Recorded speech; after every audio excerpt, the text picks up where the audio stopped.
पर्वत को एक बार ये भ्रम हो गया था कि उससे विशाल कुछ भी नहीं। देवर्षि नारद नारायण का नाम लेते लेते विंध्य पर्वत पहुंचे तो विंध्य ने उनसे अपनी मन की बात कह दी। नारद ने भांप लिया कि उन्हें अहंकार के आकाश से धरती पर लाने की आवश्यकता है। अतः नारद ने उन्हें अपनी विधि से दिशा दिखाने का निर्णय लिया। उत्तम, अति उत्तम। यदि तुम्हें ऐसा प्रतीत होता है तो अति उत्तम। केवल एक समस्या है। समस्या? हाँ, ये कहने में मुझे प्रसन्नता नहीं हो रही है कदापि, किंतु सबसे विशाल पर्वत तुम नहीं हो। संभव है कि मेरा ये कथन सत्य ना हो, किंतु नहीं देवर्षि, आप सदैव सत्य ही कहते हैं। कृपया करके मुझे बताइए कि मुझसे भी अधिक विशाल पर्वत कौन सा है? मेरू पर्वत। मेरू? यदि मैं सबसे विशाल नहीं तो बन तो सकता हूं। मेरा मार्गदर्शन कीजिए, मुझे बताइए, कोई युक्ति बताइए मुझे। नारायण नारायण, मुझे आपको सत्य बताना नहीं चाहिए था। कितने व्याकुल हो गए हैं आप। आपकी दशा मुझसे देखी नहीं जा रही है। देवर्षि, कृपया विलंब ना कीजिए और मुझे बताइए, इस सृष्टि का सबसे विशाल पर्वत बनने के लिए मुझे क्या करना होगा? देखिए, ये तो तभी हो सकता है जब आप पर किसी की कृपा दृष्टि हो, आपको कोई वरदान प्राप्त हो। तो बताइए, किसकी आराधना करूं मैं? मैं अवश्य करूंगा, पूरी निष्ठा से करूंगा, पूरी श्रद्धा से करूंगा। तो आप महादेव की तपस्या कीजिए, उनकी आराधना कीजिए। नारायण नारायण। विंध्य ने महादेव की आराधना आरंभ की। ओम नमः शिवाय, ओम नमः शिवाय। विंध्य ने महादेव की कठोर तपस्या की और महादेव प्रकट हो गए। ओम नमः शिवाय। उठो विंध्य।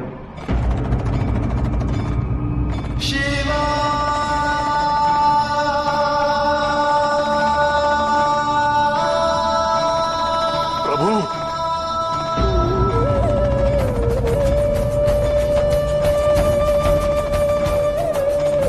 प्रभु, प्रभु, मेरी तपस्या सफल हुई ना? हाँ विंध्य, तुम्हारी तपस्या अवश्य सफल हुई। मांगो, मनवांछित वरदान मांगो। प्रभु, मैं आपकी कृपा से विशाल तो हूं, पर मैं सबसे विशाल बनना चाहता हूं। मेरी ऊंचाई किसी को भी प्राप्त ना हो, मेरा शिखर सबसे ऊंचा हो। किंतु क्यों विंध्य? तुम तो इस संसार के सबसे विशाल पर्वतों में से एक हो। यही तो प्रभु, मैं विशाल पर्वतों में से एक नहीं, सबसे विशाल बनना चाहता हूं।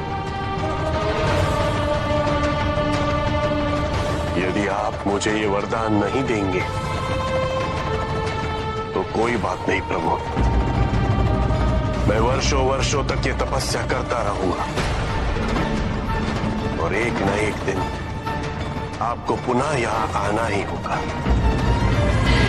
उचित है विंध्य, तुम कितने विशाल होना चाहते हो?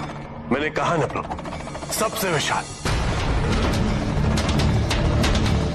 किंतु आज मैं भले सबसे विशाल पर्वत बन जाऊं, और कल कोई मुझसे भी बड़ा हो जाएगा। प्रभु, आप मुझे ये वरदान दीजिए कि मैं अपनी इच्छा अनुसार अपनी विशालता बढ़ा सकूं, उसकी कोई सीमा ना हो। उचित है विंध्य। मैं तुम्हें तुम्हारा मनोवांछित वरदान अवश्य दूंगा, किंतु मेरा एक कथन स्मरण रखना, इस सृष्टि में सबके आकार का अपना महत्व होता है, अपनी उपयोगिता होती है। तुम्हें सुनिश्चित करना होगा विंध्य कि तुम्हारे किसी भी कृत्य से इस संसार के समक्ष कोई समस्या उत्पन्न ना हो। अवश्य प्रभु। इस संसार में एक पर्वत की विशालता से कोई संकट कैसे आ सकता है प्रभु? प्रभु वरदान देने में अब विलंब ना कीजिए। अवश्य विंध्य, जैसी तुम्हारी इच्छा। तथास्तु।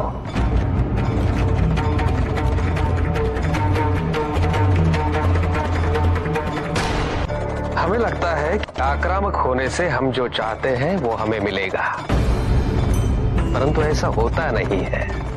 अहंकारी को केवल उसका अहंकार दिखता है, सत्य नहीं। चाहे वो कीटक हो या पर्वत, मनुष्य हो या महादानव, उसकी चेतना की विशालता का उसकी शरीर की विशालता से कोई संबंध नहीं होता। विंध्य पर्वत ये समझ नहीं पाया, वो विशाल होता गया।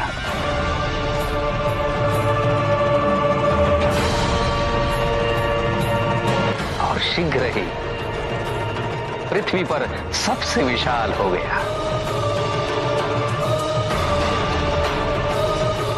किंतु उसके मन में आया कि कहीं दूसरी ओर मेरू पर्वत भी वरदान पाकर बड़ा हो गया तो फिर वो और विशाल होता चला गया।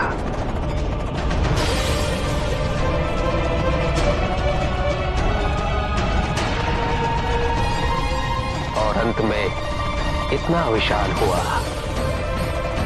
कि पृथ्वी पर उसका भार असह्य हुआ। मां पर फिर मां ने क्या किया? केवल पृथ्वी देवी ही नहीं, अपितु इंद्रादि देवता भी महादेव के पास पहुंच गए। प्रभु, विंध्य ने इतना विशाल रूप धारण कर लिया है कि उसके भार को सहन कर पाना हमारे लिए संभव नहीं हो पा रहा है। प्रभु, शीघ्र विंध्य के लिए पृथ्वी पर कोई स्थान नहीं रहेगा। प्रभु, अब तो मुझे भी भय हो रहा है कि कहीं मैं विंध्य के शिखर से टकरा न जाऊं। मुझे भी यही भय है प्रभु। ये आपने कैसा वरदान, कैसा अद्भुत वरदान दिया है आपने प्रभु। यदि वरदान इतना अद्भुत है तो निहित उद्देश्य भी अवश्य ही होगा। किंतु प्रभु, अब बाण तो निकल चुका है, अब क्या होगा? अब समय आ गया है। आज्ञा दीजिए प्रभु, क्या करना होगा? विंध्य को और विशाल बनना होगा।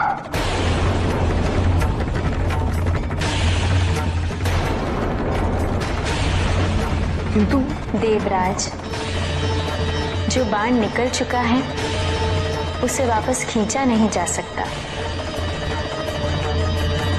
किंतु फिर भी दिशा तो दी जा सकती है।